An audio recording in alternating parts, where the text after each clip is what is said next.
The dining room was a battlefield, and I hadn't even served the dessert. My daughter-in-law, Claire, sat across from me, her lips curled into a smirk that could cut glass. She'd just called my lovingly prepared roast a relic of the 1950s, and the air in the room turned to ice. I'd spent all day in the kitchen, my hands trembling with the effort to make this family dinner perfect. It was our first gathering since our son, Michael, married Claire 6 months ago, and I wanted to bridge the gap between us. But Claire had other plans. She leaned back in her chair, her manicured nails tapping the table, and said, really, Margaret, who even eats like this anymore? It's so quaint. Her tone dripped with condescension, and I felt my heart sink into the pit of my stomach. My husband, Tom, sitting at the head of the table, gripped his fork so tightly I thought it might snap. The room was silent except for the faint clink of dishes as our other guests, me sister Ellen, her husband, and our youngest daughter, Lily, shifted uncomfortably. Michael, caught between his wife and his family, stared at his plate, his jaw tight. I wanted to scream, to defend the meal I'd poured my heart into, but I held my tongue. I'd learned over the years that words thrown in anger rarely hit their mark. Instead, I forced a smile and said, "Well, Claire, I'm glad you have such refined tastes. Maybe you can share some of your recipes next time." My voice was steady, but inside, I was crumbling. Claire's eyes gleamed with triumph. "Oh, I don't cook," she said, waving a hand dismissively. "That's what chefs are for. You should try it sometime. It's liberating." The word liberating landed like a slap. I glanced at Tom, whose face had gone red, a storm brewing in his eyes. I knew that look. It was the same one he'd worn 30 years ago when a contractor tried to cheat us on our home renovation. Tom was a patient man, but when pushed, he was a force of nature.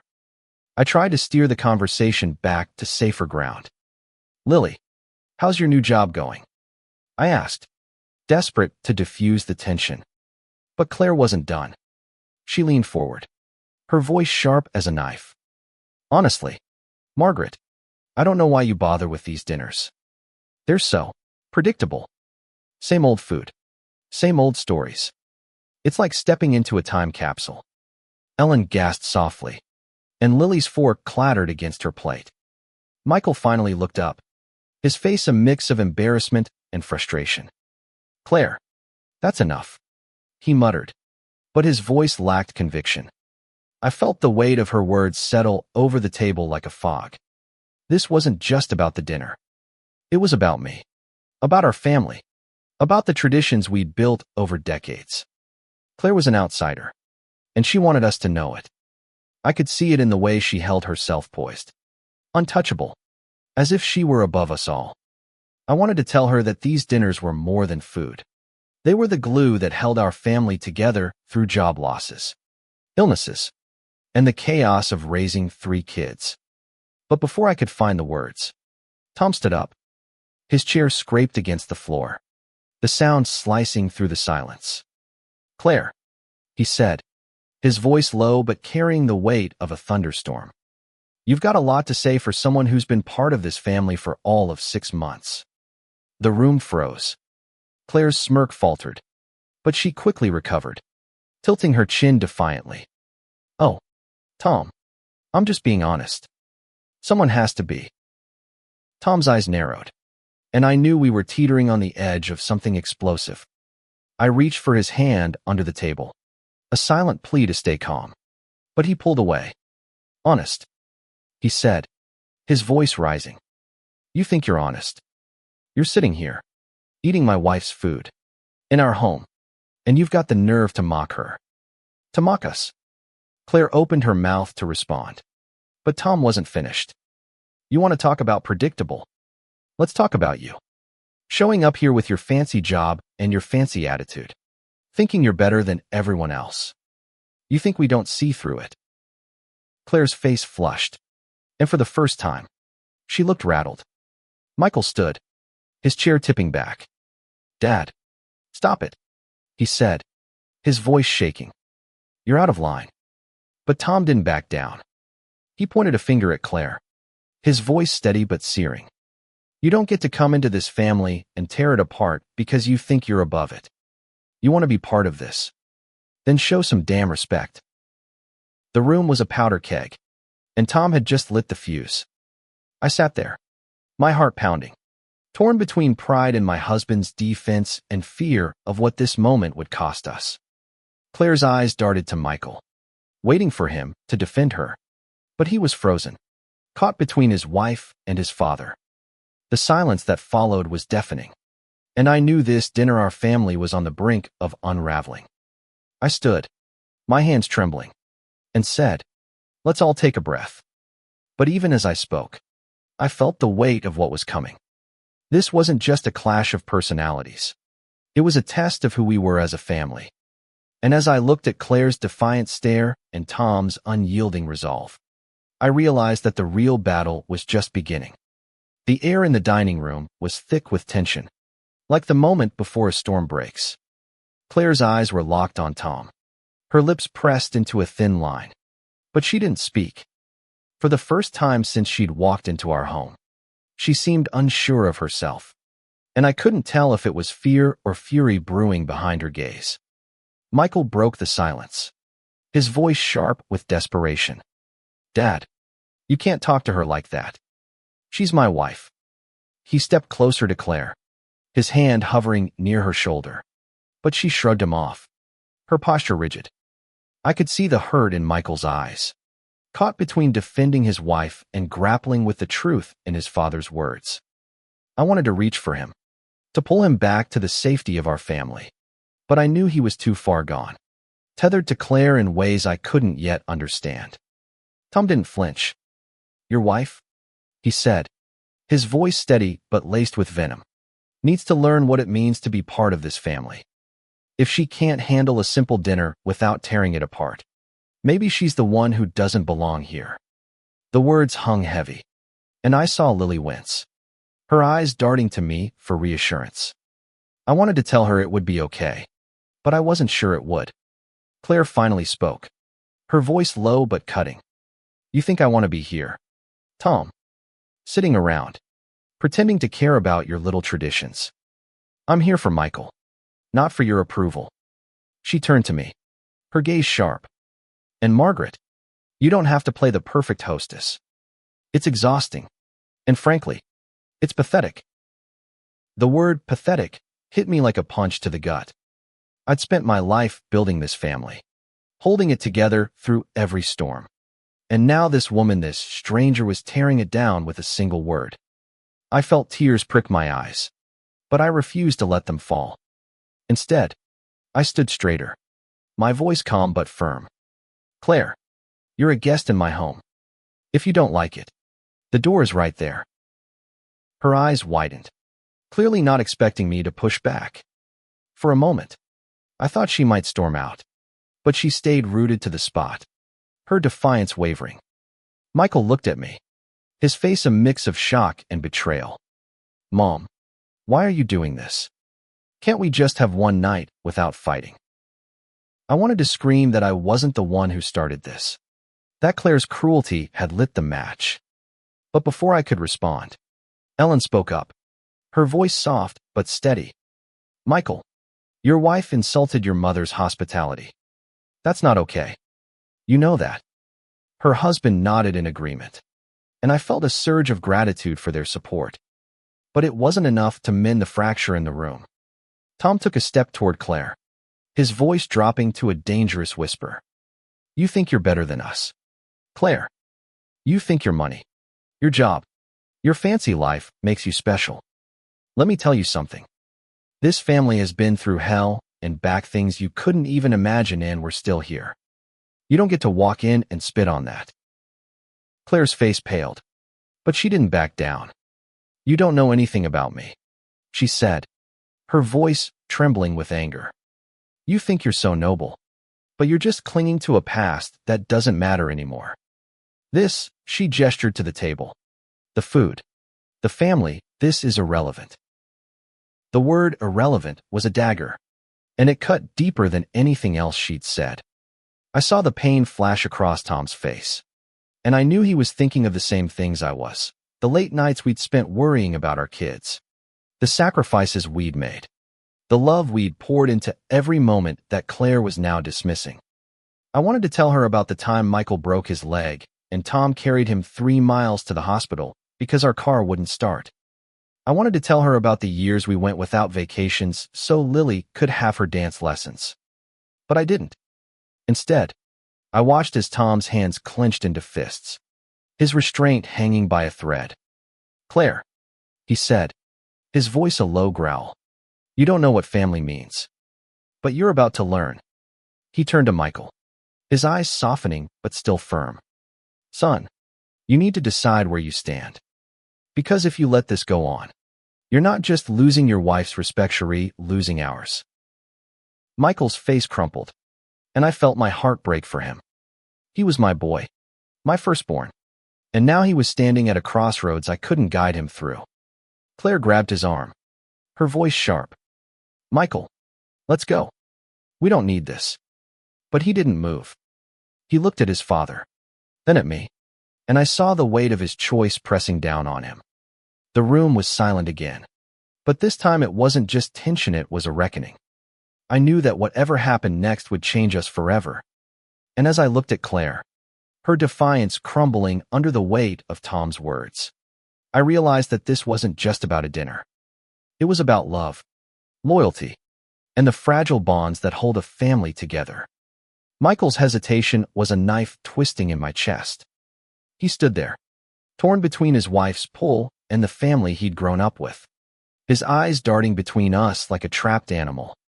Claire's grip on his arm tightened, her voice a hiss. "Michael, we're leaving. Now." But something in Michael shifted. He gently pulled his arm free, his voice quiet but firm. "No, Claire, we're not." The words were soft, but they landed like a thunderclap. Claire's eyes widened, her composure cracking like thin ice. For the first time, I saw vulnerability in a flicker of fear that she might not have as much control as she thought. Tom didn't let up. He stepped closer to Michael, his voice steady but laced with urgency. "Son, you've got to see what's happening here. She's not just disrespecting us, disrespecting you. You think she'll stop at this dinner? You think this is the last time she'll make you choose?" His words were raw, unfiltered, and I could see them hitting Michael like blows. I wanted to intervene, to soften the moment, but I knew Tom was right. This was bigger than a single night. Claire laughed, a sharp, brittle sound.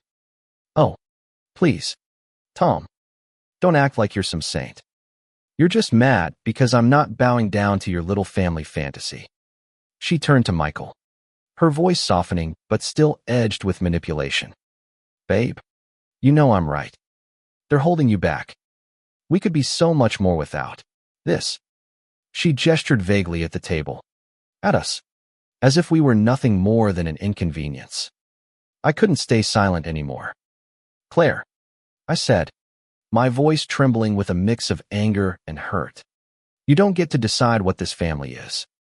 You don't get to walk in here and erase everything we've built just because it doesn't suit you."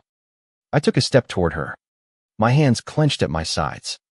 This dinner, this house, these people theory, not just things. They're our life. And if you can't see that, then maybe you're the one who doesn't belong. Claire's eyes flashed, but before she could respond, Lily spoke up, her voice shaking but clear. "You're wrong, Claire. You think this is about food or traditions. It's about love. It's about showing up for each other, even when it's hard. You don't get that, do you?" My daughter's words were like a lifeline, pulling me back from the edge of despair. I reached for her hand under the table, squeezing it tightly. Claire's face twisted, her confidence unraveling. "Love," she scoffed. "This isn't love. This is obligation. You all cling to each other because you're afraid of the real world." She turned to Michael, her voice rising. "Tell me you don't see it. Michael, tell me you want to stay stuck in this suffocating little bubble." Michael's eyes were wet, his voice barely a whisper. It's not suffocating, Claire. It's home. The words were simple, but they carried the weight of a lifetime. I saw Tom's shoulders relax slightly, a flicker of pride in his eyes. But Claire wasn't done. She stepped back, her voice cold. Fine. If this is what you choose, then you're choosing them over me. The ultimatum hung in the air, a challenge that could break everything. I held my breath, waiting for Michael's response. He looked at Claire, then at us, his face a map of conflicting loyalties. I'm not choosing anyone, he said finally, his voice breaking. I just want us to be a family. All of us. His words were a plea, raw and desperate, and I felt my heart ache for him. Tom's voice softened, but it still carried authority. Then start acting like it. Son, you don't fix this by running away. You fix it by standing up. He looked at Claire, his gaze unwavering. And you, Claire, if you want to be part of this family, you need to earn it. Not with money or attitude, but with respect. Claire's lips parted, but no words came out.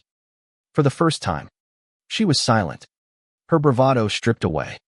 I could see the gears turning in her mind, weighing her options, but I also saw something else out. She wasn't as untouchable as she wanted us to believe. And in that moment, I realized that this wasn't just about her mocking our dinner. It was about her own insecurities, her own need to control a world she didn't fully understand. The silence stretched on, heavy and suffocating. I looked at my family, Tom, fierce and unyielding. Lily, brave and steadfast. Ellen and her husband, quiet but supportive. And Michael, caught in the middle of a storm he didn't create. I wanted to believe we could come back from this, that we could find a way to be whole again. But as Claire stood there, her eyes burning with defiance, I knew the road ahead would be long and fraught with pain.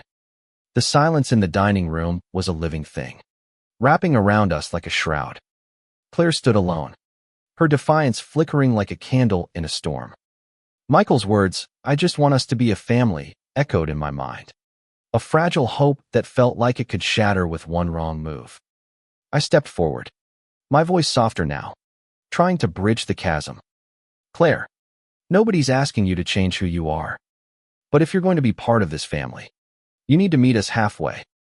I gestured to the table, the half-eaten meal, the chairs pushed back in disarray. This isn't about the food. It's about us showing up for each other. Can you try to understand that? Claire's eyes met mine, and for a moment, I thought I saw a crack in her armor, a flicker of something human. But then her lips tightened, and she shook her head. You don't get it, Margaret. I don't want to be part of your little world. I'm here for Michael, not for you. Her words were sharp, but there was a tremor in her voice, a hint that she wasn't as certain as she wanted to appear. Michael's face crumpled, and he reached for her hand. Claire, please. They're my family. I need you to try. His voice was raw, pleading, and I could see the toll this was taking on him. He was caught in a tug of war, and no matter what he chose, he'd lose something. Tom's voice cut through the moment, steady but firm. Michael, you can't force her to care. And Claire, if you think you can keep my son without respecting his roots, you're mistaken. He paused, his eyes locking onto hers. You don't get to cherry-pick the parts of him you like. You get all of him or you get nothing. Claire flinched, her hands clenching into fists. You're so self-righteous. She spat. You think you're the perfect family, but you're just ordinary. You're holding him back from what he could be. Her words were meant to wound, but they only strengthened my resolve. I'd heard this kind of talk before from people who thought love was a transaction, something to be weighed and measured. But our family wasn't built on that. It was built on sacrifice, on showing up even when it hurt. Ellen spoke up again, her voice calm but resolute. Claire, you're wrong about one thing. This family isn't ordinary. It's extraordinary because we choose each other. Every day? Can you say the same? Her words were gentle, but they carried a challenge. and I saw Claire's eyes flicker with uncertainty. Lily, emboldened by her aunt's words, stood up. You know, Claire, I used to think you were cool. You've got this big job, this fancy life, but you're not better than us. You're just mean. The simplicity of her words cut deeper than any argument, and I saw Claire's face flush with embarrassment. Michael looked at his sister, then at Claire, his voice barely audible. She's right. Claire, you didn't have to do this. You didn't have to hurt them. His words were a quiet betrayal, and I saw Claire's expression shift from anger to something closer to panic. She wasn't used to losing control, and now she was surrounded by people who weren't backing down. I took a deep breath, trying to find the right words. Claire, I don't know what you've been through, or why you feel the need to push us away. But this family isn't your enemy.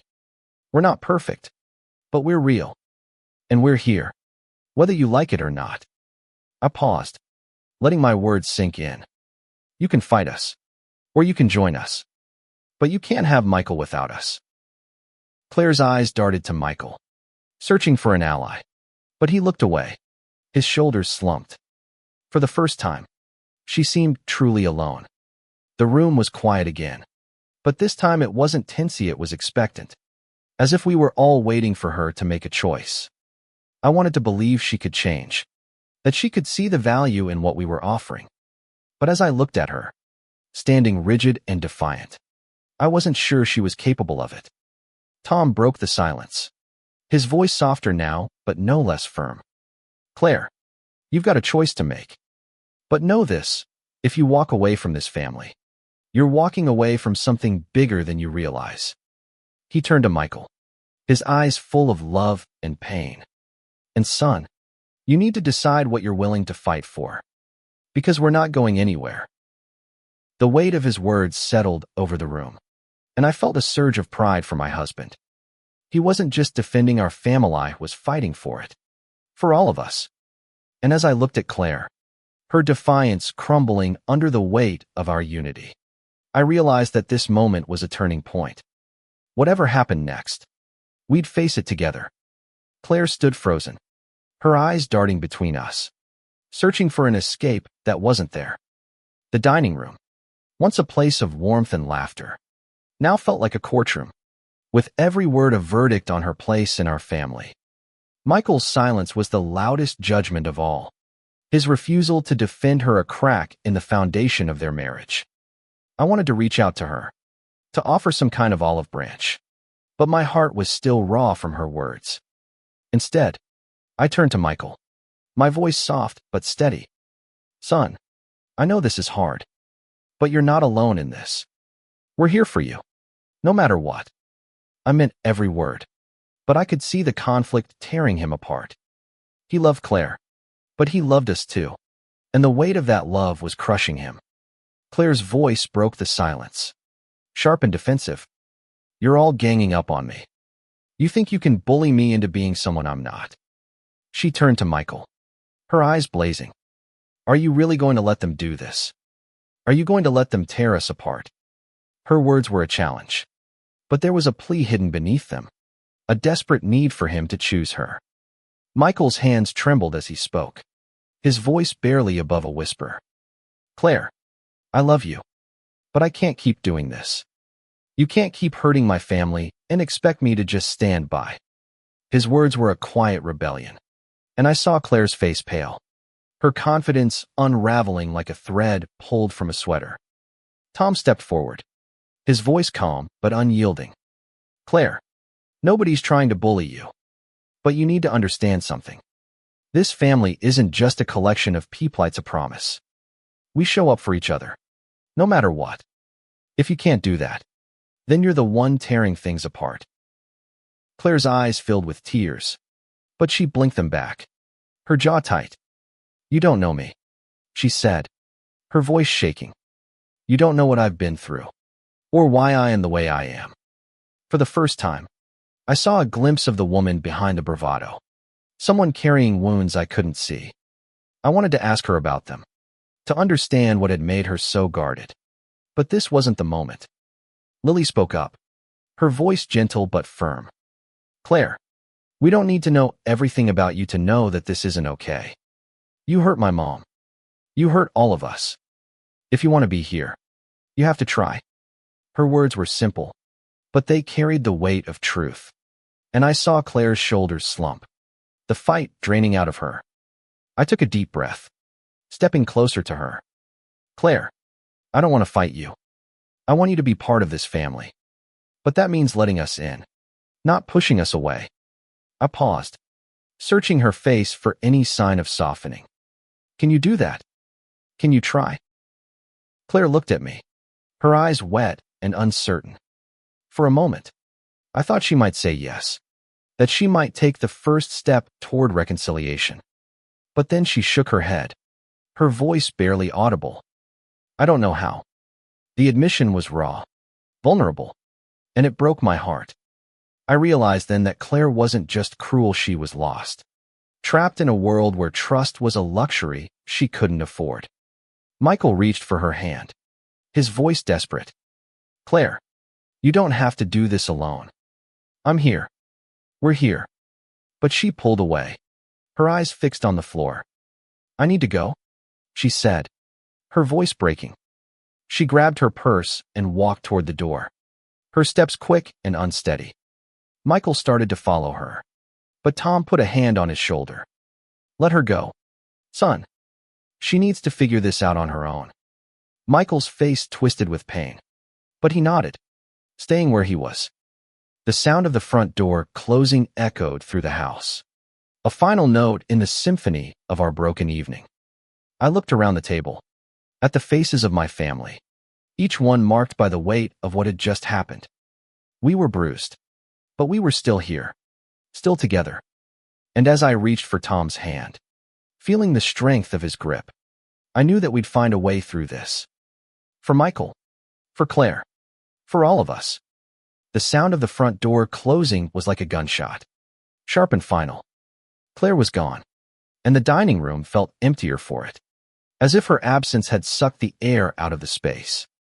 Michael stared at the door, his face a mask of anguish, and I wanted to wrap my arms around him, to shield him from the pain. But I knew he needed to face this, just as we all did. Tom sat down heavily, his anger giving way to exhaustion. I'm sorry, son, he said, his voice low. I didn't mean to push her out, but I couldn't let her keep tearing into us like that. Michael nodded, but his eyes were distant, lost in a storm of his own making. I reached for his hand, squeezing it gently. Michael, we love you. We're here for you, no matter what happens. He pulled his hand away, his voice raw. I know, Mom, but I love her. I thought I could make this work. His words were a confession, a glimpse into the hope he'd been clinging to. I wanted to tell him it wasn't over, that Claire could still come around, but I wasn't sure I believed it myself. Lily stood, her chair scraping against the floor. Michael, she's not good for you, she said, her voice fierce. She doesn't respect you. She doesn't respect any of us. Why are you fighting for someone who doesn't fight for you? Her words were blunt, but they came from a place of love, and I saw Michael flinch, as if she'd struck a nerve. Ellen put a hand on Lily's arm, her voice gentle. Lily, let's give him some space. This isn't easy for him. She looked at Michael, her eyes full of compassion. We're not saying you have to choose, Michael, but you deserve someone who values you, all of you. Her husband nodded in agreement, and I felt a surge of gratitude for their presence, a reminder that our family was stronger than any one conflict. Michael ran a hand through his hair, his voice breaking. I don't know what to do. I thought she'd see how much you all mean to me. I thought she'd want to be part of this. His words were a plea for understanding, and I felt my heart ache for him. I remembered the day he was born, the way his tiny hand had curled around my finger, trusting me to guide him. Now, he was a man, facing a choice I couldn't make for him. Tom leaned forward, his voice steady. Son, love isn't enough on its own. It takes work, sacrifice, respect. If she can't give you that, then you need to ask yourself what you're holding on to. His words were tough, but they were true, and I saw Michael's shoulders slump, the weight of them settling over him. I stood, moving to his side, my voice soft. Michael, you don't have to decide tonight. But whatever you choose, we're here. We're not going anywhere. I wanted to believe that Claire could change, that she could find a way to fit into our family. But I knew it would take more than words to get there. The rest of the evening passed in a blur. We cleared the table in silence, the uneaten food a reminder of the night's failure. Lily helped me in the kitchen, her hands quick and efficient, but her eyes were worried. Do you think they'll make it, Mom? She asked, her voice barely above a whisper. I paused, my hands submerged in soapy water. I don't know, sweetheart, but I know Michael's strong. And so are we. I looked at her, my daughter, so fierce and loyal, and I felt a surge of pride. Whatever happened, we'd face it together. Later that night, as Tom and I lay in bed, the silence between us was heavy. Did I go too far? He asked, his voice rough with doubt. I reached for his hand, squeezing it tightly. You did what you had to do. You stood up for us. For him. He nodded, but I could see the worry in his eyes, the fear that we'd lost our son to a battle we didn't start. As I drifted off to sleep, I thought of Claire, alone somewhere, grappling with the choice she'd made. I wanted to hate her, to write her off as cruel and selfish. But I couldn't. Beneath her sharp words and cold demeanor, I'd seen a glimpse of something broken, something that needed healing. And as much as it hurt, I knew that our family's strength would be tested not by how we fought, but by how we forgave. The days after the dinner were quiet. Too quiet. Like the calm before a storm you know is coming. Michael stayed with us for a few days, sleeping in his old room. But he was a shadow of himself, moving through the house like a ghost. I wanted to fix it, to make everything right. But I knew this was his battle to fight. Claire didn't call, and Michael didn't reach out to her. I could see the toll it was taking on him, the way his eyes dulled with every passing hour. One morning, as we sat at the kitchen table, I finally broke the silence. Michael, talk to me. What's going on in your head? He looked at me, his eyes red-rimmed, and said, I don't know if I can do this. Mom, I love her, but I don't know if it's enough. His words were a knife, but they were honest, and I respected that. Love is a start, I said, my voice gentle. But it's not the whole story. You need to ask yourself what you want your life to be, and who you want to share it with. He nodded, but I could see the weight of the decision pressing down on him. A week later, Claire showed up at our door. She looked different. Her hair was pulled back, her makeup minimal, her usual bravado gone. Can we talk? She asked, her voice small. I nodded, stepping aside to let her in. Tom was in the living room, and when he saw her, his face hardened, but he didn't say a word. Michael came downstairs, his expression a mix of hope and fear. Claire sat on the couch, her hands clasped tightly in her lap. I'm sorry, she said, her voice barely above a whisper. I was wrong. I didn't mean to hurt you all. Her words were halting, as if they were being pulled from somewhere deep and painful. I've never had a family like this. I didn't know how to handle it. I saw Tom's expression soften, just a fraction, and I knew he was listening. I sat across from her, my voice calm. Claire, we don't expect you to be perfect, but we do expect you to try. Can you do that? She nodded, tears spilling down her cheeks. I want to, she said. I want to be part of this. For Michael. Michael knelt beside her, taking her hands. Claire, I need you to mean it. I need you to show up. Not just for me, but for them. His voice was steady, but I could hear the hope in it, the desperate wish for her to change. She looked at him, her eyes searching his, and nodded. I will, she said.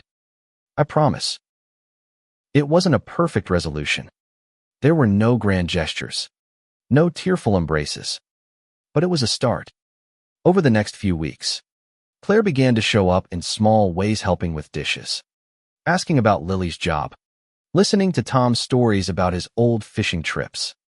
She was awkward, unsure, but she was trying. And that was enough for now. One evening, as we sat around the table for another family dinner, Claire brought a dessert she'd made herself. It was a little lopsided, the frosting uneven, but it was hers, and I could see the effort in it. "It's not perfect," she said, her voice shy, "but I wanted to contribute." Tom smiled, a real smile, and said, "It's a start, Claire. It's a start." As we ate, the conversation flowed more easily than it had in months.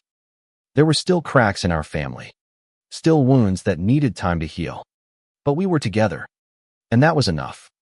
I looked at Claire, at the way she leaned into Michael, at the cautious hope in her eyes, and I felt a spark of optimism. Maybe she could learn to love us, not just for Michael, but for herself.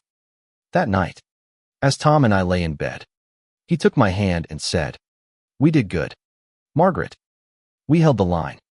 I squeezed his hand, my heart full. "We did," I said, "and we'll keep holding it, no matter what. Because that's what family docet fights. It breaks, it heals, and it keeps going." And as I drifted off to sleep, I knew that our family, imperfect as it was, would always find a way to endure.